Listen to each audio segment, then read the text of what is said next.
J'ai intitulé ce message « Porter et apporter les fruits de son salut ».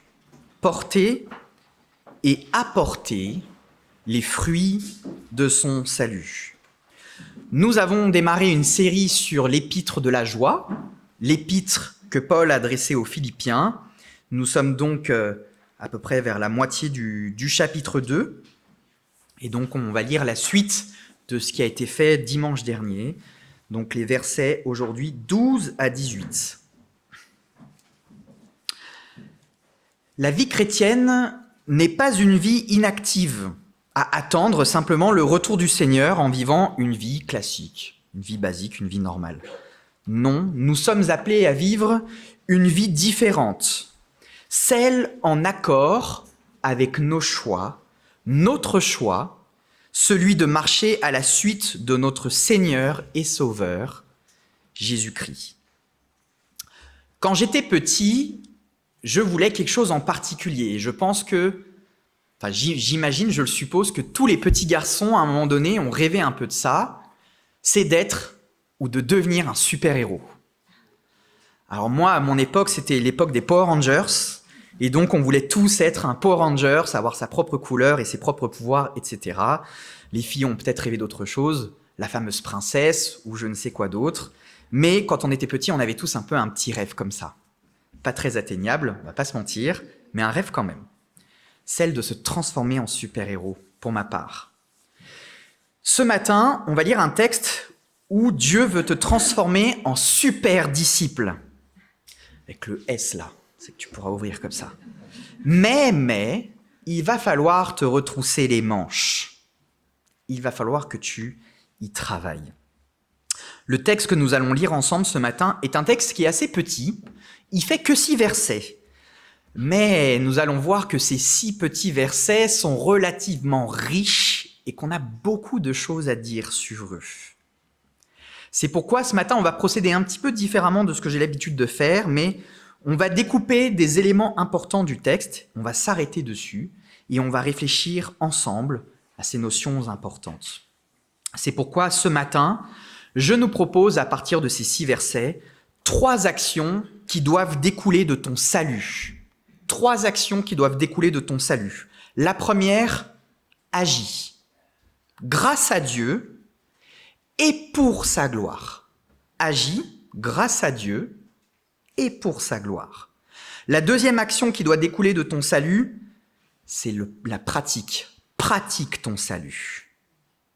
Et la troisième action qui doit découler de ton salut, c'est apporte comme offrande le service de ta foi. Apporte comme offrande le service de ta foi. Donc voyons ensemble la première de ces actions qui doivent découler de ton salut. Agis grâce à Dieu et pour sa gloire. C'est important de découper déjà. Agis, oui, grâce à Dieu, mais pas pour ta gloire à toi, pour celle de Dieu. C'est pourquoi ouvrons nos Bibles dans l'épître aux Philippiens au chapitre 2, et je vais lire les versets 12 et 13. Donc c'est l'apôtre Paul qui parle aux Philippiens. « Mes chers amis, vous avez toujours été obéissants. Faites donc fructifier votre salut avec toute la crainte qui s'impose, non seulement quand je suis présent, mais bien plus maintenant que je suis absent. Car c'est Dieu lui-même qui agit en vous pour produire à la fois le vouloir et le faire conformément à son projet bienveillant. » On va déjà s'arrêter là, parce qu'il y a déjà pas mal de choses à dire sur ces quelques lignes de l'apôtre Paul. Faire fructifier son salut, c'est joli, c'est une belle phrase, mais qu'est-ce que ça veut dire ? Est-ce que ça veut dire que je dois porter des fruits afin d'être sauvé ? C'est pas ce que dit l'apôtre Paul. Attention à une mauvaise compréhension. Paul n'est pas en train de prêcher ici un salut par les œuvres. Il l'a très bien expliqué dans l'épître aux Romains, qu'il écrira un peu plus tard. Le salut ne s'acquiert uniquement par une seule chose, la foi en Jésus-Christ. Si vous êtes dans une église protestante, nous croyons au sola fide, par la foi seul. Il n'y a pas d'œuvre qui te permette d'être sauvé. Le Seigneur a tout accompli à la croix pour te sauver. Ici, ce qui est mis en avant, c'est la responsabilité humaine, mais la responsabilité humaine active. C'est une exhortation. Fais fructifier ton salut. N'attends pas sans rien faire le retour du Seigneur.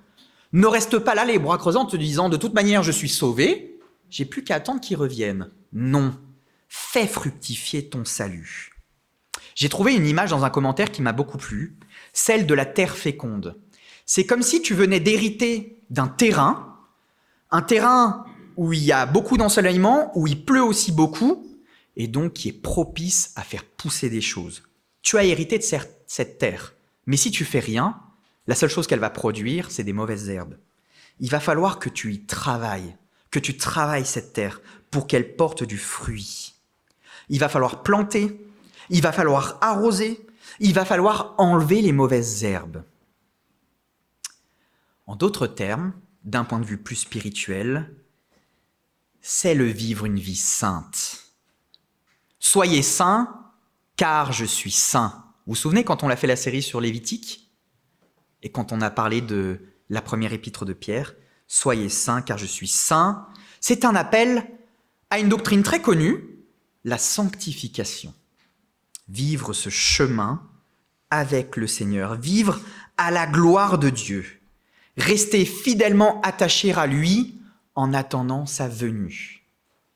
C'est un chemin qui dure toute la vie et qui est constant. Alors, c'est pas tout le temps une montée, c'est plutôt comme ça, la sanctification. On va pas se cacher. Mais c'est un effort constant pour toujours plus être dans l'obéissance, toujours plus être dans la sainteté, toujours plus être dans la ressemblance d'avec notre Seigneur et Sauveur, Jésus-Christ. Et c'est un chemin qui est actif. Fais fructifier ton salut. Reste fidèle en attendant sa venue. L'apôtre Paul écrit ceci, on va lire pas mal de textes de l'apôtre Paul ce matin, en Romains 13, versets 11 à 14. « Faites ceci d'autant plus que vous savez en quel temps nous vivons. C'est désormais l'heure de sortir de votre sommeil, car le salut est plus près de nous que lorsque nous avons commencé à croire. La nuit est avancée, le moment où le jour va se lever approche. Débarrassons-nous de tout ce qui se fait dans les ténèbres et revêtons-nous de l'armure de la lumière. » Retenez bien cette notion, ténèbres-lumière, on va en parler un peu plus tard. « Vivons comme il convient en plein jour, sans orgie, ni beuverie, sans débauche, ni immoralité, sans querelle, ni jalousie. Revêtez-vous du Seigneur Jésus-Christ et ne vous préoccupez pas de satisfaire les désirs de l'homme livré à lui-même. » La sanctification.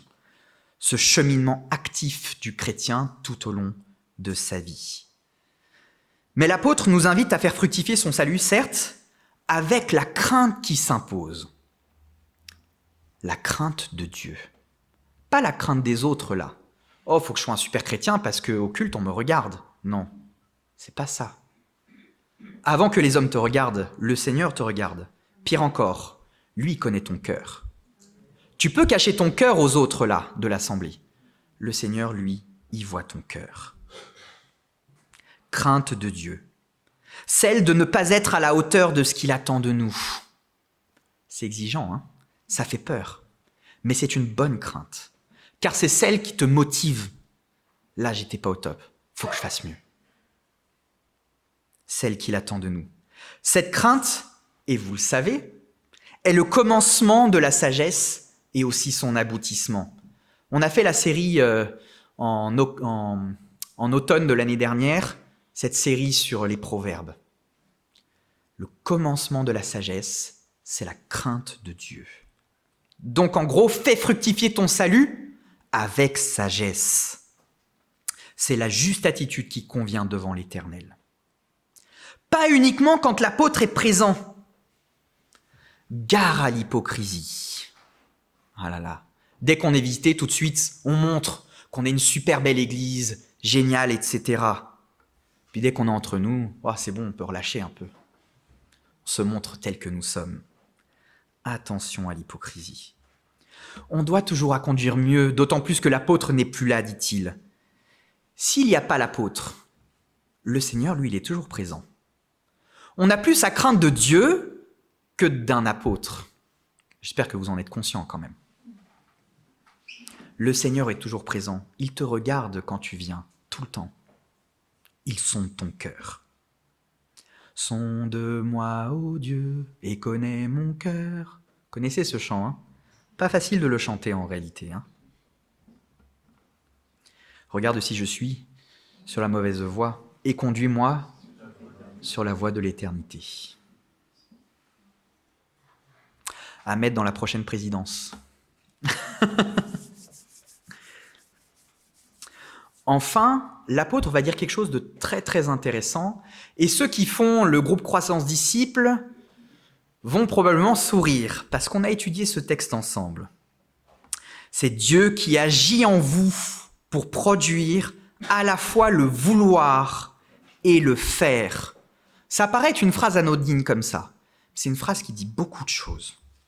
C'est Dieu qui agit en toi par son esprit sur 2 niveaux.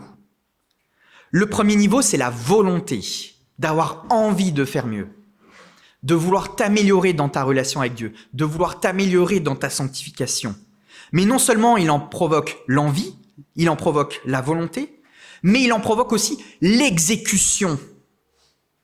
En d'autres termes, c'est lui qui fait tout.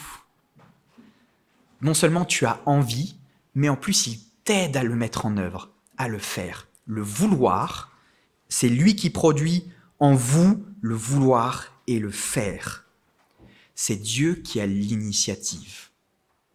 On en a parlé pour celles qui ont fait la préparation au baptême cette semaine. La manière dont l'Esprit Saint agit dans nos cœurs. C'est pas juste des belles paroles, hein. C'est très concret. Il produit en nous le vouloir et il produit en nous le faire. Si Dieu produit en toi le vouloir et le faire, alors rends-lui gloire quand tu fais quelque chose pour le Seigneur ou pour son œuvre, car c'est lui qui te permet de le faire. Tu n'as donc aucune raison de te glorifier. C'est le Seigneur qui fait tout. Pense-y. Pense-y lorsque tu viens le dimanche matin apporter ton action de grâce. Tout ce que tu as pu faire pour le Seigneur, pour t'améliorer dans ta vie, c'est à Dieu que tu le dois. Dieu agit en nous le vouloir et le faire conformément à son projet bienveillant. Ça aussi, ça paraît être une petite notion, mais c'est une notion qui dit beaucoup de choses. C'est la souveraineté de Dieu, la conformité à sa volonté. Ça veut dire que Dieu ne te poussera pas à faire quelque chose qui n'est pas conforme à sa parole. Et ça, c'est un grand garde-fou. Quand tu as un doute, regarde à l'Écriture. Jamais le Seigneur te poussera à faire quelque chose qui n'est pas en accord avec sa volonté, celle qu'il nous a donnée dans l'Écriture. C'est pour ça que l'apôtre Pierre disait dans sa première épître, au chapitre 2, verset 1 à 3, « Rejetez donc toutes les formes de méchanceté et de ruse, l'hypocrisie, la jalousie et toute médisance. Comme des enfants nouveau-nés, désirez ardemment le lait pur de la parole, afin qu'il vous fasse grandir en vue du salut, puisque vous avez goûté combien le Seigneur est bon. » Vous avez goûté combien le Seigneur est bon. On vient de le célébrer par la Sainte Seine. Son sacrifice pour toi à la croix, sa plus grande preuve d'amour. Tu as goûté combien le Seigneur est bon. Tu peux connaître sa volonté. Elle est dans la parole de Dieu. Conformément à son projet bienveillant, la souveraineté de Dieu. En fait, dans ces 2 versets, on a la démonstration parfaite que tout est une œuvre d'à la fois la souveraineté de Dieu et de la responsabilité humaine. Les 2 ensemble. La foi en Jésus-Christ nous met au bénéfice de son œuvre pour nous sauver. Ce salut est acquis, mais doit être mis en application dans notre vie. C'est l'obéissance. Grâce à l'Esprit, pas à nous-mêmes. On n'est pas livré à nous-mêmes, on n'est pas tout seul. Le Seigneur ne nous a pas dit « obéis et débrouille-toi pour obéir ». Non, il vient agir dans ton cœur pour produire le vouloir de cette obéissance et le faire de cette obéissance. Enfin, nous portons du fruit conformément à sa volonté. C'est ce que j'appelle un cercle vertueux. C'est un peu comme l'image d'une compétition sportive. Cette semaine, il y a eu la Ligue des Champions, je crois. C'est comme si vous êtes dans une équipe qui est qualifiée, qui est sortie des poules, qui est qualifiée, mais qui a encore des matchs à jouer. Tu es déjà sauvé, mais il te reste ta vie à mener. Alors, gagne ta vie. La deuxième action qui doit découler de ton salut, c'est la pratique. Pratique ton salut, c'est mon deuxième point. Et on va lire la suite, verset 14. Faites tout sans vous plaindre et sans discuter, pour être irréprochables et purs, des enfants de Dieu sans tache, au sein d'une humanité corrompue et perverse. Dans cette humanité, vous brillez comme des flambeaux dans le monde, en portant la parole de vie. Et je vais m'arrêter là, parce qu'il y a encore beaucoup de choses à dire. Pratiquer son salut, oui, mais le pratiquer sans murmure. C'est un peu plus dur, là. Pratiquer sans murmure. Pratiquer aussi sans le faire à contre-cœur. Vous savez, c'est un peu comme les enfants. Votre enfant aimerait bien jouer, mais vous lui dites non, avant, il faut que tu ranges tes affaires, ou il faut que tu fasses ceci, il faut que tu fasses cela. Et l'enfant, il fait bon, d'accord, ok. Je le fais, mais après, c'est pas comme ça qu'on doit pratiquer notre salut. C'est pas avec cette attitude-là. Je le fais parce que vraiment le Seigneur me demande, mais moi, j'ai vraiment pas envie de le faire.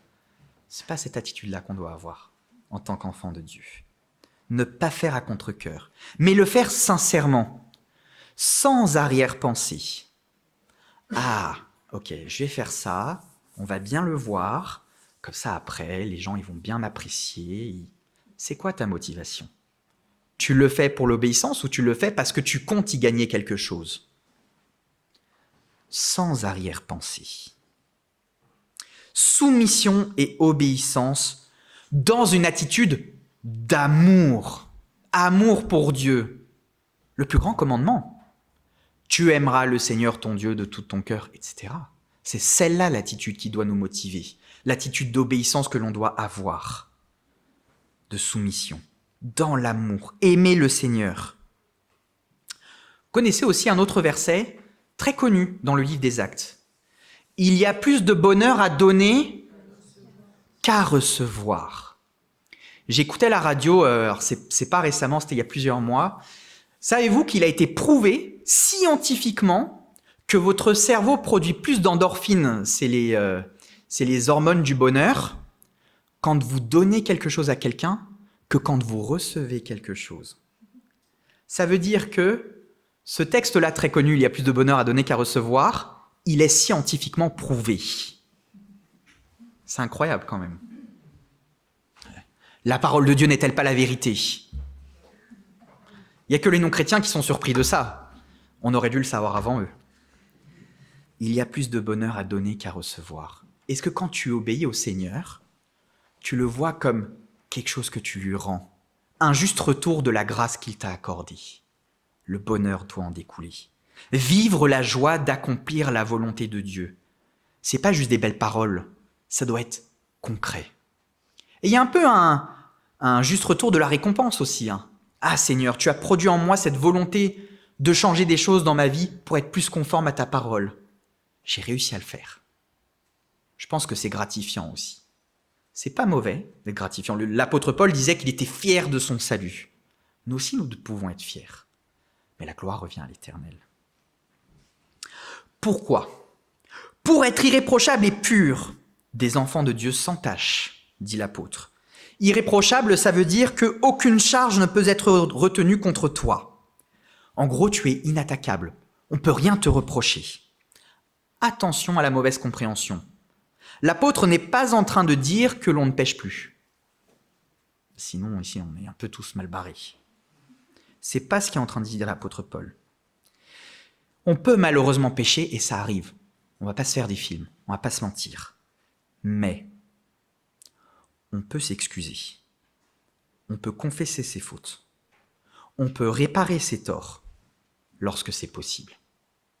C'est ça le chemin de la sanctification. C'est pas un chemin facile, attention. Mais il est bon de le faire. Et pour toi, et pour les autres, et pour Dieu. Tout le monde y est gagnant. Être pur, c'est être sincère et franc. L'obéissance n'est pas une obéissance forcée comme si on obéissait à un Dieu tyrannique. Non, c'est une saine obéissance, car Dieu sait ce qui est bon pour toi. C'est lui qui t'a créé. Il sait donc ce qu'est le meilleur pour toi. Imiter notre Père, voilà ce que nous devons faire. Souvenez-vous quand on a fait la série sur l'épître aux Éphésiens, Éphésiens 5, verset 1. « Puisque vous êtes les enfants bien-aimés de Dieu, suivez l'exemple de votre Père. » Philippiens, on l'a déjà dit, c'est l'épître de la joie. Obéir à Dieu, c'est une source de joie intarissable. Intarissable. Vis la joie par l'obéissance. Vivre la joie sur terre est déjà possible. Oui, même au sein d'une humanité corrompue et perverse. Corrompue par quoi ? Corrompue par le péché. Cette humanité qui est esclave de ses propres désirs. Nous sommes dans ce monde, oui. Nous partageons la même humanité, oui. Mais sans mélange, ni compromission. Nous avons été rachetés du péché, c'est pas pour y retourner. Désormais rachetés par le sacrifice de Jésus, nous ne sommes plus du monde. Nous sommes des enfants de Dieu. Notre statut a changé. C'est ce que j'appelle, enfin c'est pas ce que j'appelle moi, c'est ce qui est très connu sous le nom de la doctrine de l'adoption. Romains 8, versets 14 à 17, petit rappel pour les baptisés qui ont fait la préparation cette semaine. « Car ceux qui sont conduits par l'Esprit de Dieu sont fils de Dieu, fils et filles. En effet, vous n'avez pas reçu un esprit qui fait de vous des esclaves et vous ramène à la crainte. Non, vous avez reçu l'Esprit en conséquence de votre adoption par Dieu, comme ses fils et ses filles. Car c'est par cet esprit que nous crions « Abba », c'est-à-dire « Père ». L'Esprit Saint lui-même témoigne à notre esprit que nous sommes enfants de Dieu. Et puisque nous sommes enfants, nous sommes aussi héritiers. Héritiers de Dieu et donc co-héritiers de Christ, puisque nous souffrons avec lui pour avoir part à sa gloire. Quel texte majestueux, magistral. Non seulement le Seigneur t'a sauvé, plus encore il t'a adopté. Je ne sais pas si tu te rends compte de ce que ça change, en fait. C'est pas un moindre mot. C'est pour ça qu'on dit qu'à l'église, tu es avec tes frères et sœurs. C'est pas juste pour nous fédérer ensemble, non, c'est concret. Ceux qui t'entourent ont été aussi adoptés par Dieu. C'est une grande famille. Tu es donc co-héritier avec Christ du royaume. C'est pas rien. C'est pas juste tu es sauvé, tu as la vie éternelle, point final. Non, non, il y a plein d'autres bénédictions qui vont avec. La joie, l'épître de la joie. Tu as été adopté, tu es enfant de Dieu. Comporte-toi comme un enfant de Dieu. Et comment se comporter dans cette humanité ? Briller comme un flambeau en portant la parole. La lumière du monde. Vous connaissez ce texte, on a fait aussi une série sur le Sermon sur la montagne, Matthieu 5, 14 à 16. C'est le Seigneur qui le dit, « Vous êtes la lumière du monde. Une ville au sommet d'une colline n'échappe pas au regard, il en est de même d'une lampe. Si on l'allume, ce n'est pas pour la mettre sous une mesure à grains, au contraire, on la fixe sur un pied de lampe pour qu'elle éclaire tous ceux qui sont dans la maison. C'est ainsi que votre lumière doit briller devant tous les hommes, pour qu'ils voient le bien que vous faites et qu'ils en attribuent la gloire à votre Père céleste. » Agir, le vouloir et le faire par Dieu et pour Dieu. Rayonner l'évangile en le vivant. Là encore, c'est de l'action. Reluire la parole en la mettant en pratique. Psaume 119, 105, vous l'avez tous. Ta parole est une lampe à mes pieds, une lumière sur mon sentier. Reflétez la gloire du Seigneur. Jean 8, verset 12. Je suis, dit Jésus, la lumière du monde. Est-ce que tu reflètes la lumière du monde en l'imitant? De façon à ce que les autres puissent voir Jésus en vous. Comme la lune, vous la voyez éclairer la nuit, mais la lune, elle n'est pas lumineuse en elle-même. Elle reflète la lumière du soleil. Voilà ce que nous devons faire. Ainsi, nous montrons la voie, nous indiquons la bonne direction. Vous savez comment avant les marins ils se repéraient dans la mer en cherchant la croix du sud ou l'étoile polaire. Une lumière dans la nuit pour se guider. Voilà ce que nous sommes en tant que croyants, les porteurs du flambeau dans un monde de ténèbres. Ça se voit, car il y a une différence radicale d'avec les gens du monde. Encore Éphésiens 5, versets 8 à 14. Autrefois, certes, vous apparteniez aux ténèbres, mais à présent, par votre union avec le Seigneur, vous appartenez à la lumière. On a changé là aussi. Comportez-vous donc comme des enfants de la lumière. Car le fruit produit par la lumière, c'est tout ce qui est bon, juste et vrai. Efforcez-vous de discerner ce qui plaît au Seigneur. Ne participez pas aux pratiques stériles qui favorisent les ténèbres, mais démasquez-les plutôt.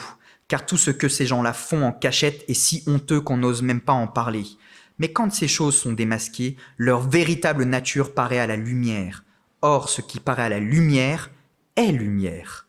De là viennent ces paroles « Réveille-toi, ô toi qui dors, relève-toi d'entre les morts, et Christ fera lever sa lumière sur toi. » En d'autres termes, associer les actes aux paroles.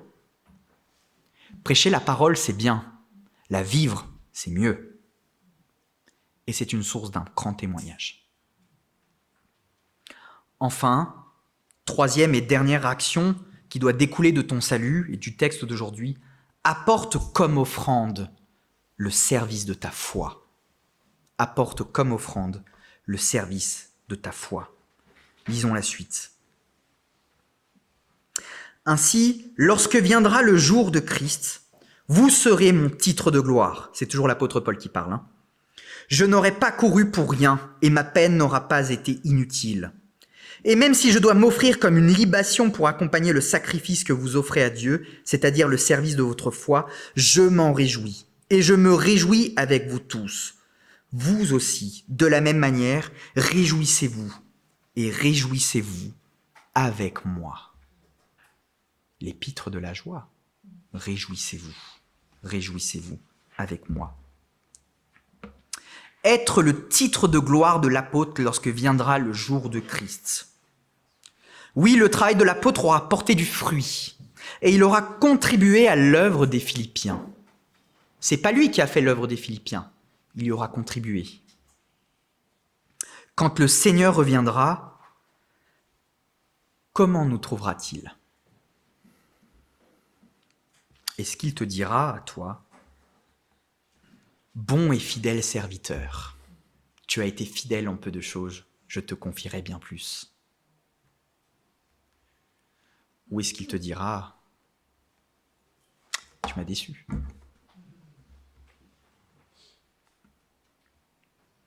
L'apôtre est prêt à s'offrir en libation.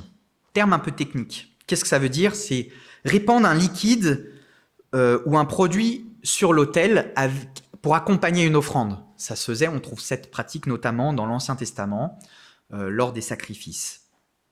Qu'est-ce que Paul est en train de dire ici ? Qu'il est prêt à offrir son sang pour accompagner les offrandes des Philippiens. En gros, c'est pour l'agréer. C'est la petite touche supplémentaire, la cerise sur le gâteau. Participer à leur offrande. C'est qu'il l'approuve, mais surtout qu'il la met en valeur.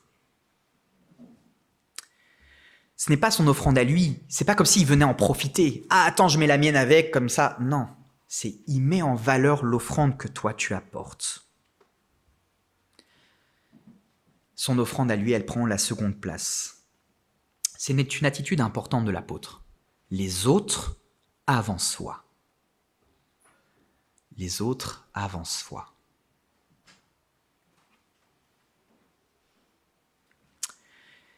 Quelle est notre offrande à nous ? Quelle est ton offrande à toi ? Je l'espère, le service de ta foi, la mise en pratique de la parole, l'obéissance à ce que Dieu demande.